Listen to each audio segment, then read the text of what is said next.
पे बाजी आई है कि अब किसी के पास जवान बेटियों को मत लेके जाओ भाई। किस चक्कर में हो, ये कौन सा ट्रेंड? आप क्या समझ रहे हो कि वो फायदा होगा उसको? नो। जब फायदा अगर हुआ नहीं हुआ, मगर अगर नुकसान हो गया, बहुत बड़ा नुकसान हो जाता है। यू कांट इवन इमेजिन कितना नुकसान हो जाता है।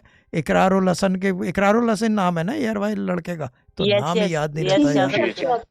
एक प्रोग्राम देखो एंड लर्न कि किस किस्म की इंडस्ट्री है ये, जो ये हैदराबाद, कराची और ये पूरे मुल्कों में, हमारे सब कॉन्टिनेंट की। Learn from that programme. उसके अंदर बाकायदा क्लियर मैसेज होता है, say no, yes like you say no to drugs, say no to बाबागिरी एज वेल। ये गलत रास्ता है भाई, ये कुरानिक रास्ता नहीं है। कुरानिक जी रास्ता सर। तो टेलीफोन पे वजीफा दिया, ये जा वो जा, बस ख़त्म हो गई बात, इतना सर ही ये देर तो का सर काम है। जो कुछ है टेलीफोन पे हो, मिलने मिलाने के चक्कर में ना पड़ेंगे, नुकसान का डर होता है चंदा, ठीक है ना? एक्सपीरियंस, जी जी माई एक्सपीरियंस जी सर। स्पीक्स।